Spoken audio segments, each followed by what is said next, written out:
Good morning. Hey, I'm going to show you my 1022 and what I did with it yesterday to set it up so that it works better for me. You ready? Here we go. Okay, so this is my 1022 as it now sits.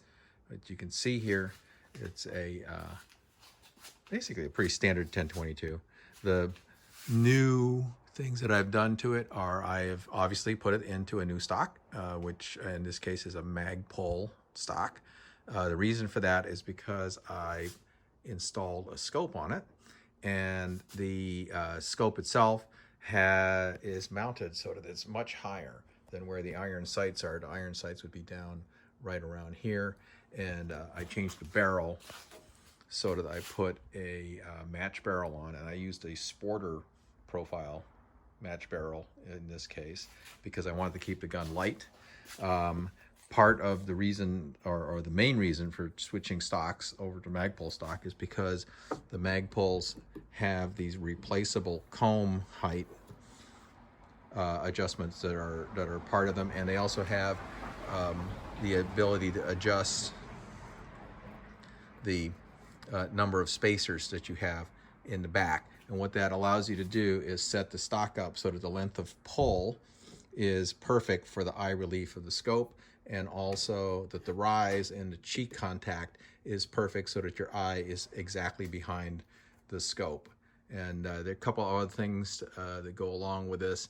The scope itself, this is about as cheap a scope as it gets. This is a 4-power Simmons scope, and but it has a lot of adjustment to it that can really improve how shootable the gun is.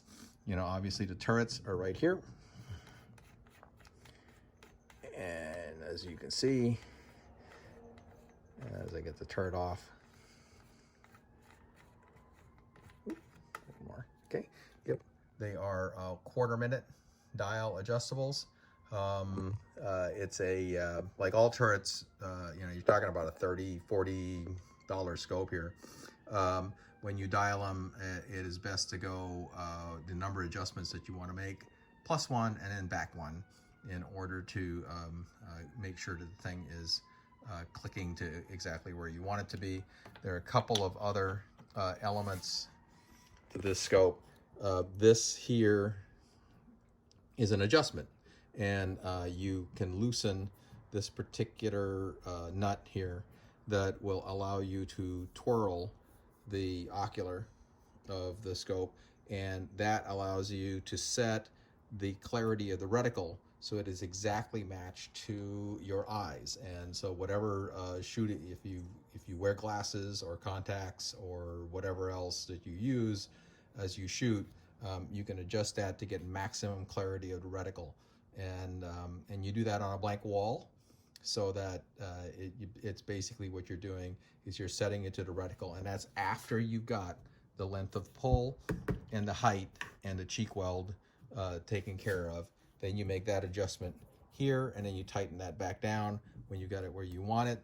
And then when you get on the target, this thing here, as you can see, it's adjustable in that it can move, and that is how you adjust it for the clarity of the image of the target, so that you can see the details of the target while you are shooting.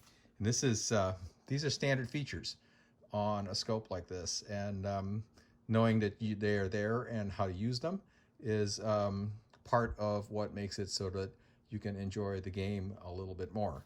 And in terms of results, let me show you that next as far as this is concerned. Okay, let's dive a little bit into what can be done with this. What I did with this particular gun yesterday was I tried it out with a variety of ammunition. I already knew that this particular action with barrel combination likes SK Standard Plus.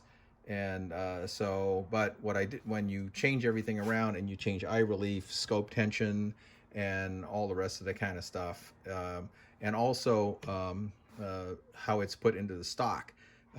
This stock is at this point the screw that brings it in here. I used a fix-it stick with exactly a 25 pound or 25 inch pounds of torque on that, so that it's going to be the same way every time.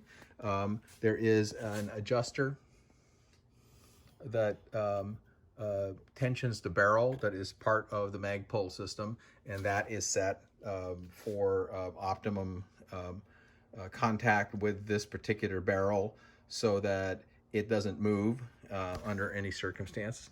It's basically solid as a rock in there without too much tension, because you don't want to over tension it either. And then so all those pieces are in place. The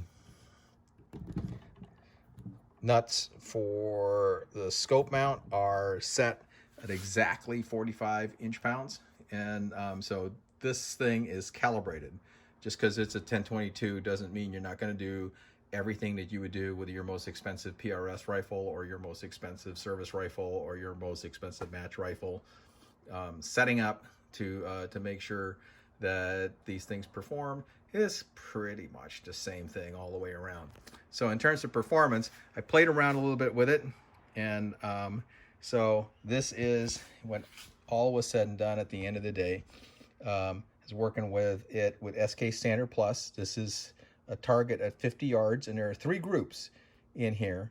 The first group is after I finished setting up the gun, I fired again, because basically it was set for SK Standard Plus in its old wooden stock, but this is better. And as you can see, it moved it slightly off from where it was before, and that's basically because of the changes in cheek weld and grip angle and all the rest of that kind of stuff. It basically shifts your natural point of aim a little bit. So I further tuned the clarity of the ocular focus for 50 yards using these controls right here, or these adjustments that are available in the scope, and that brought it in to about there on the next group, and that was bringing it down to and left to, which is essentially a half a minute, or what passes for half a minute with these scopes. It's not exactly perfect, but okay. So fired the second one, got that, gave it 1 click left to bring it in just a little bit more, and now it's firing this particular core group right in there, which is inside the X-ring of a 50-yard A23 target. And I think that's good enough to shoot Rimfire Sporter. I don't know about you, but I can work with this. Okay, so that's the name of the game this morning. I'm very, very happy. I really like this gun. I really like the way it's turning out in terms of prepping it. Not a lot of money, because it is a 1022, but it's a heck of a lot of fun. All right, take care.